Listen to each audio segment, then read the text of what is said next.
আসসালামু আলাইকুম গাইস, কেমন আছেন আপনারা? আশা করছি সকলেই খুবই ভালো আছেন। আলহামদুলিল্লাহ আমার রাজহাঁসগুলো খুবই ভালো আছে। আপনাদের জন্য আমি দোয়া করি যাতে আপনাদেরকে উপরওয়ালা ভালো রাখে। আপনারাও আমার জন্য দোয়া করবেন যেন আমি এবং আমার হাঁস মুরগি ইত্যাদি যা যে আপনারা ভিডিওর মধ্যে দেখেন তাদের জন্য দোয়া করবেন। আমিও আপনাদের জন্য দোয়া করি। মেন বিষয় হলো আজকের যেই টপিকটা নিয়ে কথা বলতে চলেছি যে রাজহাঁস পালন বিনা খাটাখাটনি না করে আপনারা কিভাবে রাজহাঁস পালন করবেন, এই বিষয়টা নিয়েই আজকে আলোচনা করব। যে রাজহাঁস পালন করলে তাদেরকে টাইম দিতে হবে কি না। আমার মূলত 4টে রাজহাঁস আছে। আপনারা আমার যারা আগে থেকে ভিডিও দেখেন তারা অবশ্যই জানেন যে 2টো রাজহাঁস ডিম পেড়ে তায়ে বসে গিয়েছে। তারা এখন কিছুদিনের মধ্যে 4-5 দিনের মধ্যে রাজহাঁসের বাচ্চা ফুটে যাবে। এই রাজহাঁস 2টো বাচ্চা তুলবে। আপনারা যদি এখনও না সাবস্ক্রাইব করে থাকেননি তাহলে আমার চ্যানেলটিকে সাবস্ক্রাইব করে দিবেন রাজহাঁসের ভিডিও দেখার জন্য। আমার রাজহাঁসের বাচ্চা হবে। আপনারা কেউ যদি বাচ্চা নিতে চান তো অবশ্যই আমায় জানাতে পারেন।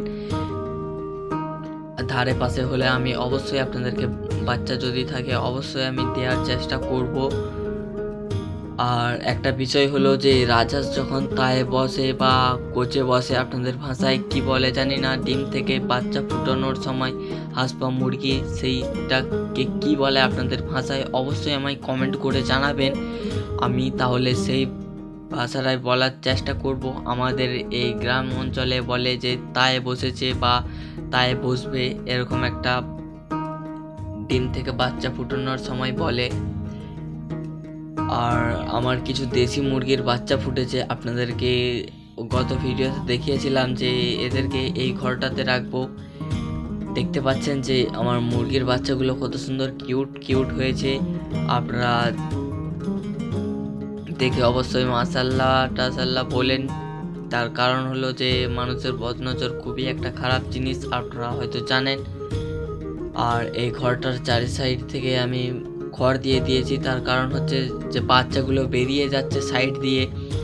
যদি কোনো সময় বিড়াল, যেহেতু আপনারা প্রথমেই দেখেছেন যে আমাদের এখানে বিড়াল থাকে রাজহাঁসগুলোর কাছে বা আমাদের বাইরে ঘরে ফিরে ঘোরাফেরা করে, যেহেতু তাদেরকেও আমরা ছোটোবেলা থেকে পেলে পুষে মানুষ করেছি। বিড়ালগুলোকেও যেহেতু তাদের মুখের খাবার, তাদের তো লোভ জাগতেই পারে, তার জন্য 4 সাইডটা ঘিরে দিয়েছি। সো আজকের ভিডিওটা এই পর্যন্তই। ভিডিওটা একটু হলেও যদি ভালো লেগে থাকে তাহলে লাইক কমেন্ট শেয়ার অ্যান্ড সাবস্ক্রাইবটা করে দিও।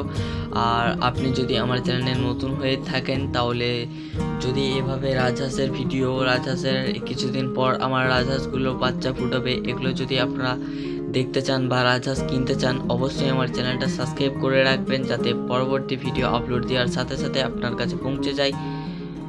আজকের ভিডিওটা এই পর্যন্তই। আল্লাহ হাফেজ, আসসালামু আলাইকুম।